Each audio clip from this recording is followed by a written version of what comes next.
Jā, bez šaubām. Mums ļoti patīk pasākums, man ir zelta zivtiņas, tiešām zvanu visu laiku un arī ir baigi forši, kad tiešām ir kaut kāds operators, ka var sazvanīt savus draugus, it kā, un arī pasākumu ir draugiem visiem, kas savācās. Šajā pasākumā ir tā, ka ir ļoti garšīgs ēdiens, un tas arī super. Ir tāds maizītis, kurš garšo pēc tortillas. Jā, ļoti. Jā. Esam vienkārši starā.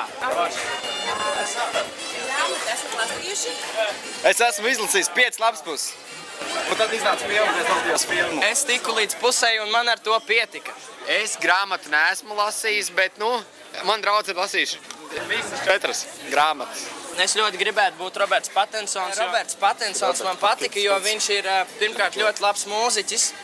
Un kā jauns, viņš savu pirmo reizi parāda tādā tiešām novienā filmā, kas ir arī diezgan populāra, savu mērķa auditoriju. Un jā, tāpēc es vēlos... Turklāt viņam spīd āda. Jā, kā jau teicu, labs mūziķis, viņš arī labi tēlo, savu nopietnu viss kārtībā. Es tikko pajautāju Edmundam, kas viņš ir tāds, jā? Viņš man parādīja šos jaunības.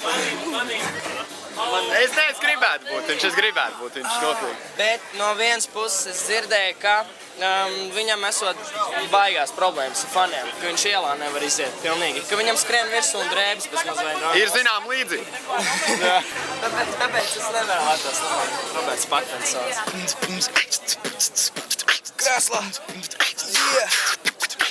Krēslā! Mums patīk krēslā! Tā.